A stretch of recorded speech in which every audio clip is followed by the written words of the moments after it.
ನಮಸ್ತೆ. So second PUC 2026 ಅಂದರೆ ಮುಂದಿನ ವರ್ಷ ಫೆಬ್ರವರಿಲಿ ಅಥವಾ ಮಾರ್ಚಿಯಲ್ಲಿ ದ್ವಿತೀಯ PU ಎಕ್ಸಾಮ್ನ ಬರೀತಾ ಇರುವಂಥ ಸ್ಟೂಡೆಂಟ್ಸ್ಗೆ ಏನಪ್ಪ ಅಂದರೆ ಈ ವರ್ಷ ನಿಮ್ಮ ಅಕಾಡೆಮಿಕ್ಸ್ ಹೇಗಿರುತ್ತೆ ಅಂತ ಒಂದು ಸಣ್ಣ ವಿಡಿಯೋ ಮುಖಾಂತರ ಹೇಳ್ತಾ ಇದ್ದೀನಿ. ಏನಪ್ಪ ಅಂದರೆ ಮೊದಲು ನಿಮಗೆ 3 ಎಕ್ಸಾಮ್ ಇರುತ್ತೆ, ಓಕೆನಾ. First round test, mid term and second round test, ಓಕೆನಾ. 3 ಎಕ್ಸಾಮ್ ಇರುತ್ತೆ, 3 ಕೂಡ ಬೋರ್ಡಿಂದನೇ ನಡೆಯುತ್ತೆ, ಓಕೆನಾ. 3 ಎಕ್ಸಾಮ್ಸ್ ಇರುತ್ತೆ. ಸೊ ಏನಕ್ಕಪ್ಪ ಈ ಎಕ್ಸಾಮ್ಸ್ ಅಂತ ನೀವು ಕೇಳಿದ್ರೆ, Kannada, English, mathematics, accountancy, history ಇದರಲ್ಲೆಲ್ಲ ಏನಪ್ಪ ಅಂದರೆ ಯಾವುದೇ ಪ್ರಾಕ್ಟಿಕಲ್ ಇಲ್ಲ, ಕರೆಕ್ಟಾ. ಸೊ ಅಲ್ಲಿ 20 ಮಾರ್ಕ್ಸ್ ಎಲ್ಲಿಂದ ಕೊಡ್ತಾರೆ? ಈಗ ನೀವು ಎಕ್ಸಾಮ್ನ 80 ಮಾರ್ಕ್ಸಿಗೆ ಬರೀತೀರಾ, ಇನ್ನು 20 ಮಾರ್ಕ್ಸ್ ಬೇಕಲ್ಲ.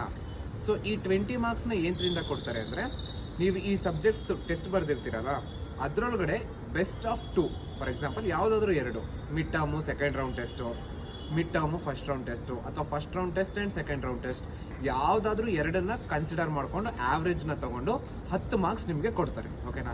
ಇನ್ನು 10 ಮಾರ್ಕ್ಸ್ ಎಲ್ಲಿಂದ ಕೊಡ್ತಾರೆ ಅಂದರೆ, ನೀವು ಬರೆಯುವಂಥ ಪ್ರಾಜೆಕ್ಟ್ಸ್, ಅಸೈನ್ಮೆಂಟ್ಸ್ ಕೊಡ್ತಾರೆ ನಿಮ್ಗೆ, ಓಕೆನಾ. ನೀವು ಅಸೈನ್ಮೆಂಟ್ಸ್ನ ನೀಟಾಗಿ ಕ್ಲೀನಾಗಿ ಬರೆದು ಕೊಟ್ಟರೆ ನಿಮಗೆ 10 ಮಾರ್ಕ್ಸ್ ಕೊಡ್ತಾರೆ. ಅಲ್ಲಿಂದ 10, ಇಲ್ಲಿಂದ 10, ಟೋಟಲಿ 20 ಮಾರ್ಕ್ಸ್ ನಿಮಗೆ ಆರಾಮಾಗಿ ಸಿಗುತ್ತೆ, ಓಕೆನಾ. ಮಿಸ್ ಮಾಡ್ಕೊಬೇಡಿ, ಮತ್ತು ಈ ಆಪರ್ಚುನಿಟಿನ ಮಿಸ್ ಮಾಡ್ಕೊಬೇಡಿ. ಬಿಡಿ 20 ಮಾರ್ಕ್ಸ್ ತಾನೆ, ಎಷ್ಟೋ ಪರ್ಸೆಂಟೇಜ್ ಡೌನ್ ಆಗೋಗುತ್ತೆ, ಕರೆಕ್ಟಾ. ಈ 20 ಮಾರ್ಕ್ಸಿಂದ ನಿಮ್ಗೊಂದು 4% ಜಾಸ್ತಿ ಬರ್ಬೋದು. 90 ಇರೋದು 95 ಬರ್ಬೋದು, 80 ಇರೋದು 85 ಆಗ್ಬೋದು, ಡಿಸ್ಟಿಂಕ್ಷನ್ ಬರ್ಬೋದು. ಸೊ ಈ 20 ಮಾರ್ಕ್ಸ್ ನಿಮ್ಮ ಪಾಕೆಟಲ್ಲೇ ಇರೋವಂಥದ್ದು, ಇದನ್ನ ವೇಸ್ಟ್ ಮಾಡ್ಕೊಂಬೇಡಿ, ಓಕೆನಾ. ಆ್ಯಂಡ್ ಜಾಸ್ತಿನೂ ಎಫರ್ಟ್ ಆಗಿರೋದಿಲ್ಲ. ಈಗ ಫಸ್ಟ್ ರೌಂಡ್ ಟೆಸ್ಟ್ ಇನ್ನೇನು ಬರ್ತಿದೆ ಆಗಸ್ಟ್ಗೆ, ಕರೆಕ್ಟಾ.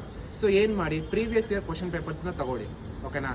ಒಂದು 2015ಇಂದ 2025ವರೆಗೂ ಪ್ರೀವಿಯಸ್ PU ಕ್ವಶನ್ ಪೇಪರ್ನ ತಗೊಳ್ಳಿ.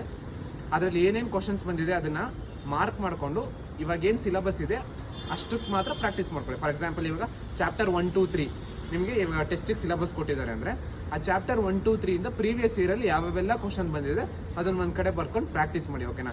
ನೀವು ಒಂದು ಚೂರು ಎಫರ್ಟ್ ಹಾಕಿದ್ರೆ ಫೈನಲ್ ಎಕ್ಸಾಮ್ಗೆ ತುಂಬ ಇಂಪ್ಯಾಕ್ಟ್ ಆಗುತ್ತೆ, ಓಕೆನಾ. ಕೇರ್ಲೆಸ್ ಮಾಡಿಬಿಡಿ, ಬಿಡಿ ಟೆಸ್ಟ್ ತಾನೆ, ಬಿಡು ಮಿಡ್ ಟರ್ಮ್ ತಾನೆ ಅಂತ. ಆಮೇಲೆ ಸುಮ್ಮನೆ ನೀವೇ ನಿಮ್ಮ ಕೈಯಲ್ಲಿರೋ 10 ಮಾರ್ಕ್ಸ್ನ ಕಳ್ಕೊಂಡು ಬಿಡ್ತೀರಾ, ಓಕೆನಾ. ಸೊ 20 ಮಾರ್ಕ್ಸ್, ಅದಕ್ಕೆ ಇದು ಇಂಪಾರ್ಟೆಂಟ್, ಓಕೆನಾ. ಇವಾಗ ಆಗಸ್ಟಲ್ಲಿ ಫಸ್ಟ್ ರೌಂಡ್ ಟೆಸ್ಟ್ ಇರುತ್ತೆ, ಮತ್ತು ಅರೌಂಡ್ ಅಕ್ಟೋಬರ್ ನಿಮ್ಮ ಮಿಡ್ ಟರ್ಮ್ ಎಕ್ಸಾಮ್ ಬರುತ್ತೆ, ಮತ್ತು ಡಿಸೆಂಬರ್ ಅಷ್ಟೊತ್ತಿಗೆ ಸೆಕೆಂಡ್ ರೌಂಡ್ ಟೆಸ್ಟ್ ಮಾಡ್ತಾರೆ. ಡಿಸೆಂಬರ್ಗೆ ನಿಮ್ಮ PUC ಎಕ್ಸಾಮ್ ರಿಜಿಸ್ಟ್ರೇಷನ್ ಸ್ಟಾರ್ಟ್ ಆಗುತ್ತೆ. ಫೆಬ್ರವರಿಗೆ ನಿಮ್ಮ PUC ಎಕ್ಸಾಮ್ ಇರುತ್ತೆ, ಓಕೆನಾ. ಈ ರೀತಿ ಇರುತ್ತೆ ನಿಮ್ಮ ಕರಿಕ್ಯುಲಮ್ ಈ ವರ್ಷದ್ದು. ಸೊ ನಿಮ್ಗೆ ಏನಾದರೂ ಇಂಪಾರ್ಟೆಂಟ್ ಕ್ವಶನ್ಸ್, PDFs ಏನಾದರೂ ಬೇಕಿದ್ರೆ ದಯವಿಟ್ಟು ಕಮೆಂಟ್ ಹಾಕಿ, ನಾನು ನಿಮ್ಗೆ ಹೇಳ್ತೀನಿ.